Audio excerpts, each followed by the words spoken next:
Iran mengizinkan kapal tanker Malaysia melintasi Selat Hormuz di tengah perang yang sedang berlangsung melawan Amerika Serikat dan Israel. Sementara dua kapal dari Indonesia milik Pertamina masih tertahan di perairan tersebut. Katanya Pak Yusuf Kala itu berhasil melobi kepada Dubes Iran supaya kapal tanker kita yang masih ada di Iran itu bisa segera keluar dari Selat Hormuz.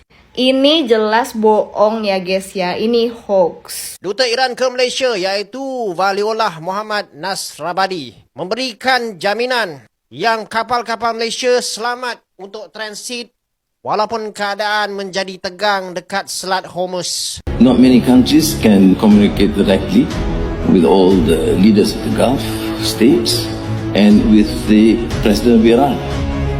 And we did, and they take us as trusted friends. Halo guys, selamat datang di channel RJ Story. Di video kali ini, kita bakal bahas sesuatu yang cukup mengejutkan dan bikin banyak negara mungkin sedikit iri.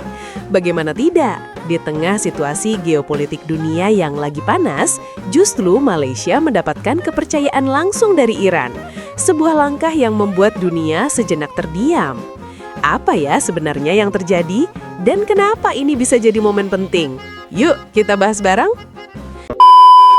Iran mengizinkan kapal tanker Malaysia melintasi Selat Hormuz di tengah perang yang sedang berlangsung melawan Amerika Serikat dan Israel. Sementara dua kapal dari Indonesia milik Pertamina masih tertahan di perairan tersebut. Perdana Menteri Malaysia Anwar Ibrahim mengucapkan terima kasih kepada Iran karena mengizinkan kapal-kapal Malaysia melintas. Kemudian kapal tanker minyak milik Thailand juga berhasil melintasi Selat Hormuz. Hal ini terjadi setelah adanya koordinasi diplomatik antara pemerintah Thailand dan Iran.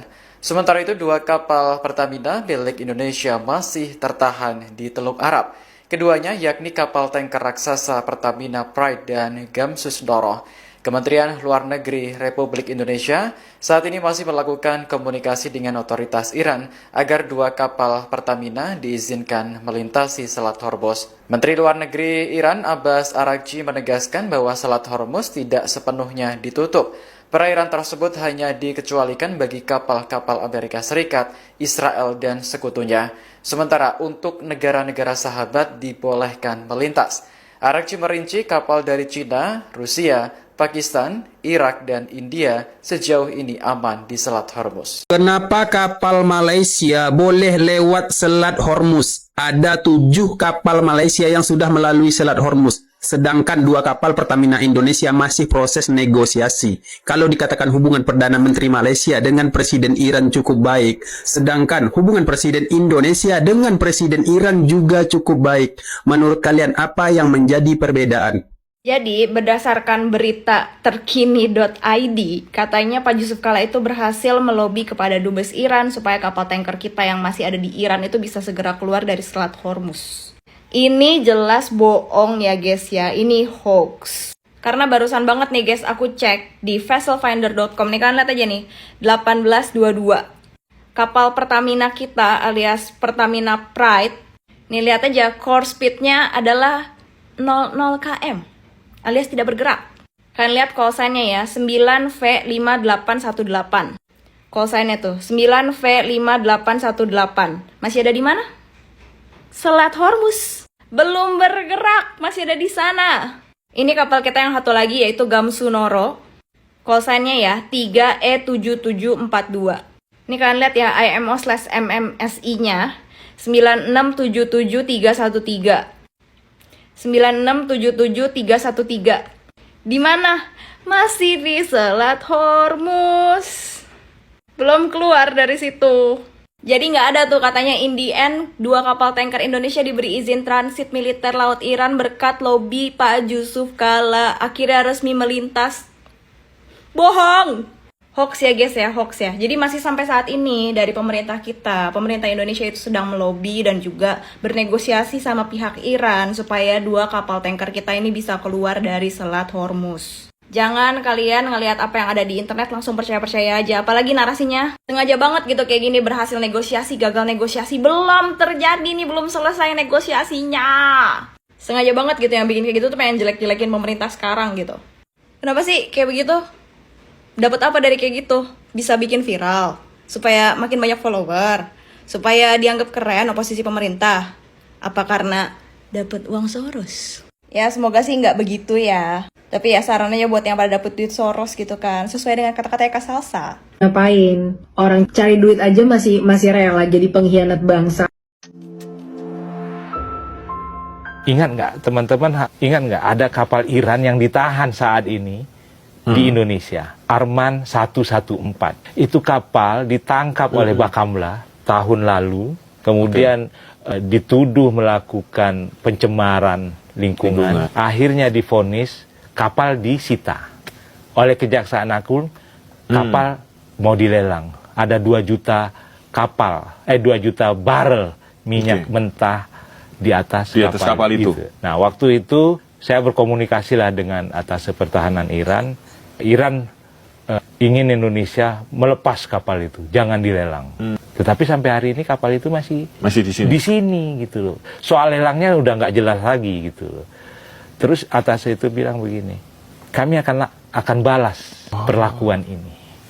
Oh gitu, berarti kejadian ini yang kemungkinan jawaban itu. Inilah jawaban itu. Kami balas perlakuan kamu kepada kami.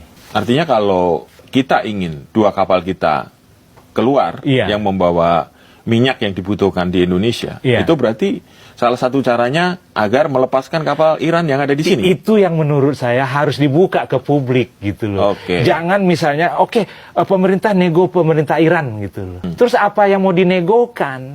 Apa syarat-syarat nego itu kan? Kalau nego itu win-win ya. Win-win gitu loh. Nah, soal kapal itu tidak terungkap. Seperti tidak terungkapnya apa yang menjadi kartu Indonesia untuk Iran gitu.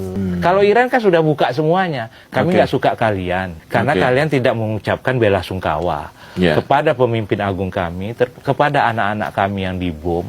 Kalian nggak mengucapkan. Sekarang kalian tidak memberikan ucapan selamat juga kepada pemimpin agung kami yang baru. Iran sudah sampaikan kartunya gitu. Iya. Sekarang Iran menunggu Indonesia.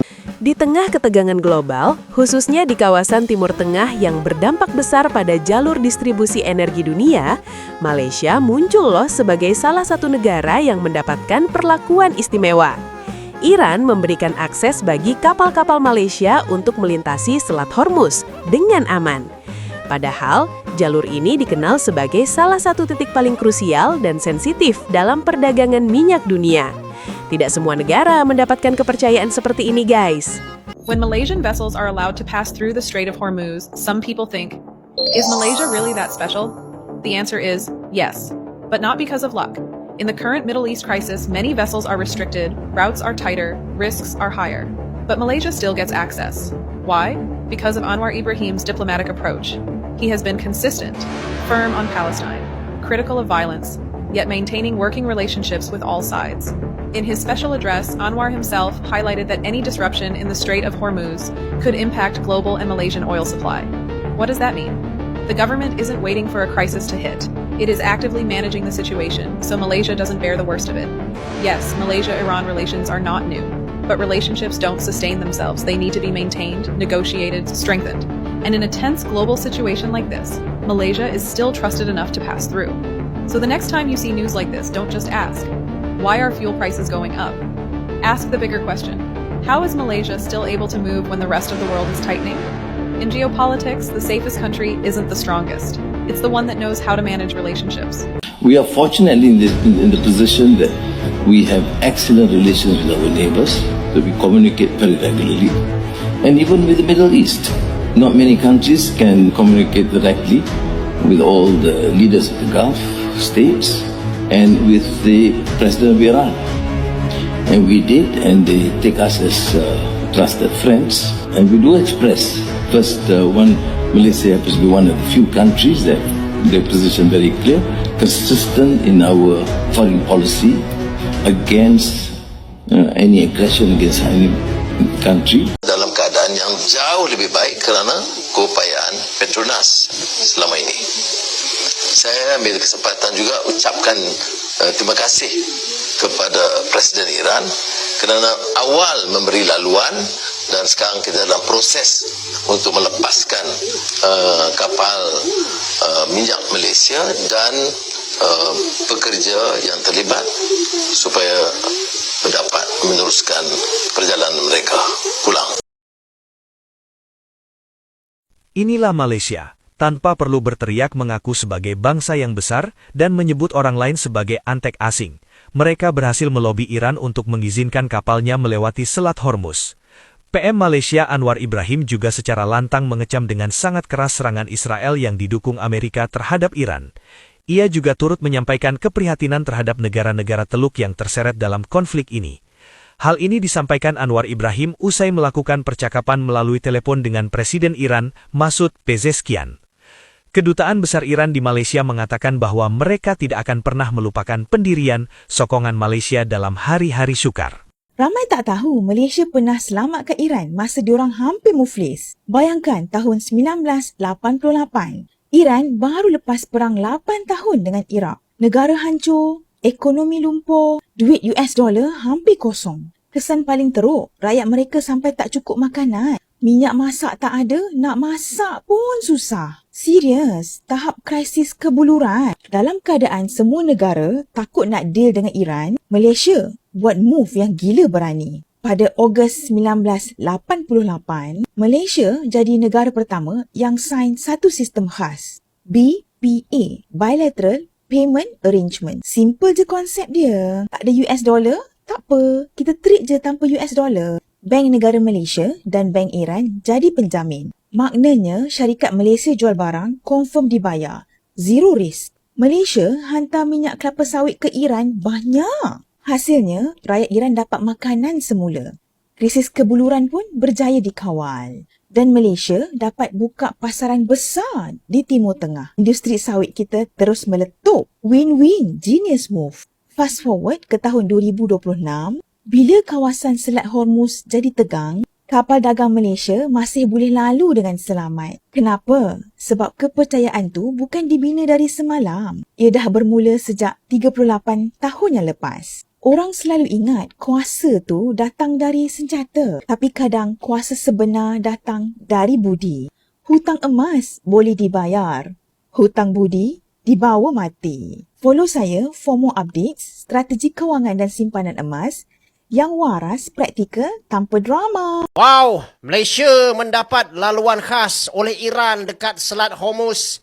Dan tak payah nak bayar tol. Duta Iran ke Malaysia iaitu Waliullah Muhammad Nasrabadi memberikan jaminan yang kapal-kapal Malaysia selamat untuk transit walaupun keadaan menjadi tegang dekat Selat Hormuz. Bukan apa guys, sebelum ini timbul satu persoalan sama ada kapal-kapal Malaysia yang sebanyak 7 kapal tu dibenarkan melalui Selat Hormuz akan dikenakan tol ataupun tidak.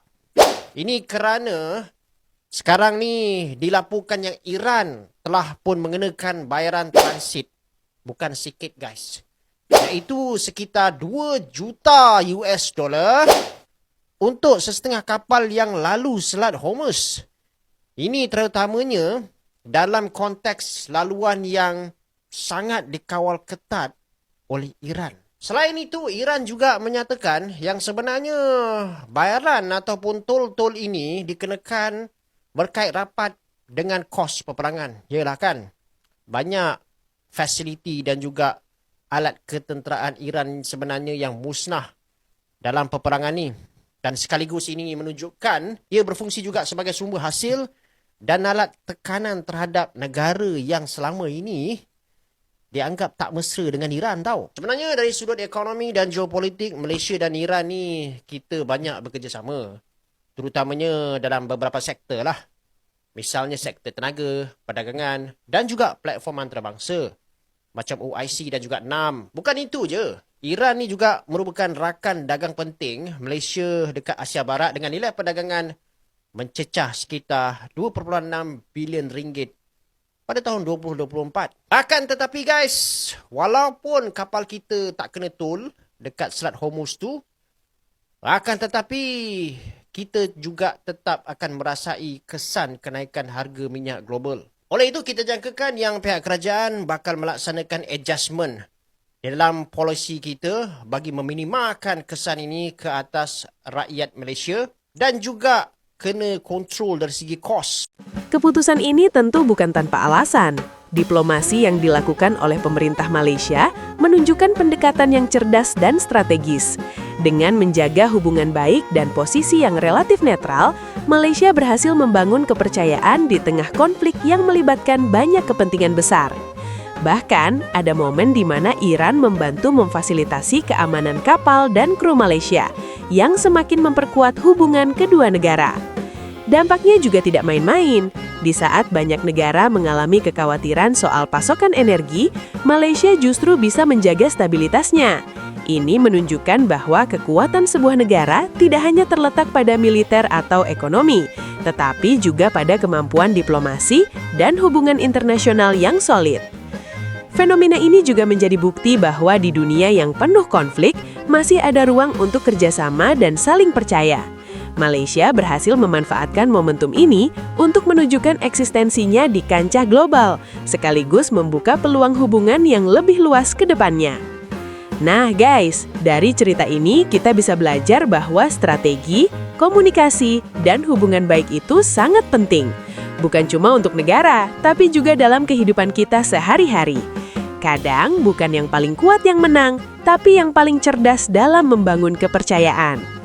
Saran dari RJ Story, kita sebagai generasi sekarang juga perlu belajar berpikir lebih luas, terbuka terhadap berbagai sudut pandang, dan tidak mudah terpancing emosi dalam menghadapi situasi yang kompleks. Karena di dunia yang semakin terhubung, kemampuan memahami dan bekerja sama jauh lebih berharga. Terakhir, tetap bijak dalam menyerap informasi, jangan langsung percaya tanpa mencari fakta yang jelas, dan selalu gunakan logika serta akal sehat. Terima kasih sudah nonton guys. Jangan lupa like, share, dan subscribe ke RJ Story untuk konten menarik lainnya. Sampai jumpa di video berikutnya.